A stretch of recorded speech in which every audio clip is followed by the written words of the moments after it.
then of course I had to get a job, and couldn't make a living fishing, so I talked to my mother, and she said, well, Mr. Cavey next door works for the telephone company, and he doesn't seem to work too hard, and so he's always going to school and everything. And so I went down and I applied for the telephone company, and everybody's telling me, no, they're not hiring. But I went anyway, and when I got down there, they interviewed me and said, well, okay, we'll keep you in mind. And I think it was a week later, they called me and told me to report to work. So I was really pleased with that. So I went to work as a telephone installer down at 9th and C Street, and 10th and G was a garage. And I worked and learned how to climb poles, and I put in telephones and worked with another installer learning how to do all these things. And we worked Campo and Tecate and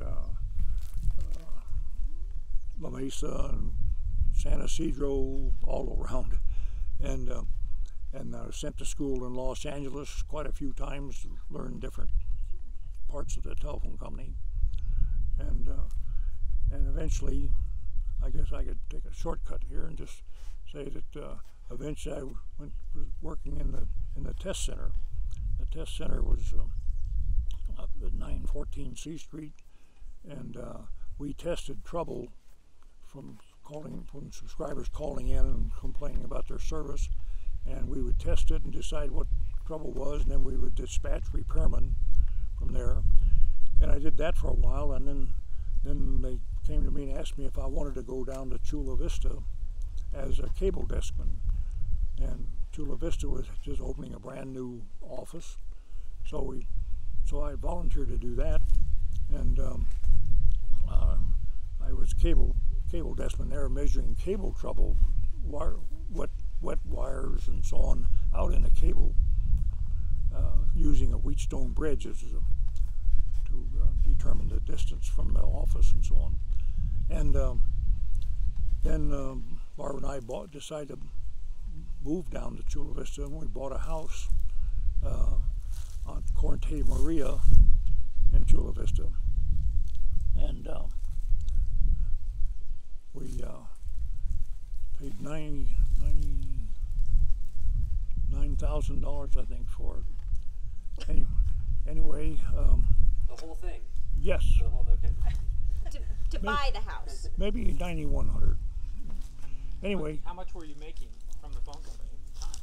Well, I started out at $38 a week, and then I got up to $40, and then I was probably making about $46 a month, a week. I mean, so, but I'd saved up a little bit of money, so I had to pay $300 down, and so I did that, and then we anyway, we moved into this brand new home, it's never been used, and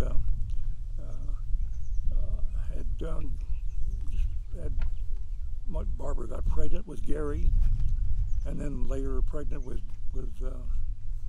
Gay, and so they were both born, and we lived there for a while, and then I found out Barbara really wanted to live in La Mesa near her mother, and so I was able to transfer there to that area eventually, but I left out the fact that I was promoted to management there. I worked on the cable desk for a while, and then my boss came to me and wanted to know if I would take a demotion and work as a line assigner, which was a lower level job. And I said, well, why should I get demoted? And he said, well, because you'd learn more about the telephone company, and you're not at top pay anyway, so why don't you do that? And then you can always go back to the other job later. So I transferred over to line assigning work, and wasn't too long before they promoted me to manager as chief line assigner. So that's how I got into management of the telephone company. So then we went from there. I sent to up in San Diego to 37th Street office and 37th and University, and I was there, made chief deskman there, so I was in charge of all these testers at the test desk, and that was a responsible job, and I really enjoyed that, and that's where I eventually went from there to plant operating assistant, which was assistant to the district plant manager. And so as an assistant district plant manager, I learned a heck of a lot about the telephone company then. And then later I was moved downtown and promoted to second line supervisor as a staff member of the personnel staff, where I handled salary management, salaries, and personnel problems and so on. And I did that for a while, and then they came and asked me if I would like to transfer to El Centro as supervising plant service foreman in El Centro, where the temperature gets to be 120 in the summer and so on.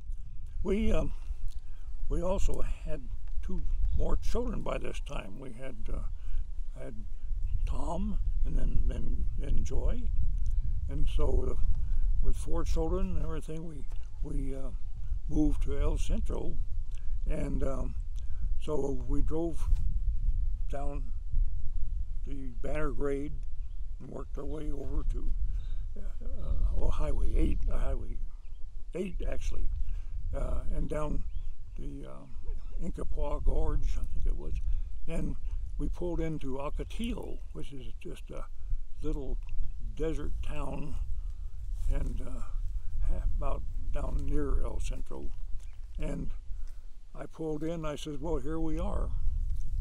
And Barbara looked around, and she tried her best to smile, but then I finally had to tell her, well, it's not really El Centro. So then we started up and went on down in El Centro, which was a much bigger town and so on. And we had a brand new home, and we moved in there, and that's where I started as a supervising plant service foreman in charge of all the installers and repairmen and the testing office.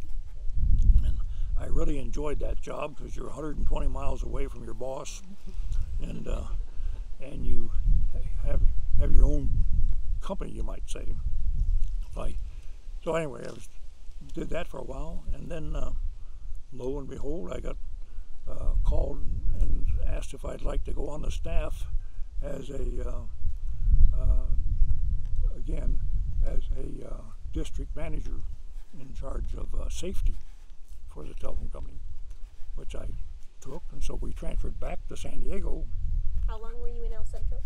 About 5 months, really. It turned out that they've changed position. They decided they wanted to have one man take care not only all the things I had, but also the central office switching systems, about which I knew nothing. And so they took a friend of mine named George Lyons, and he had that type of background. And so he took my place, and I moved up to San Diego, and eventually became a district level manager and on the staff.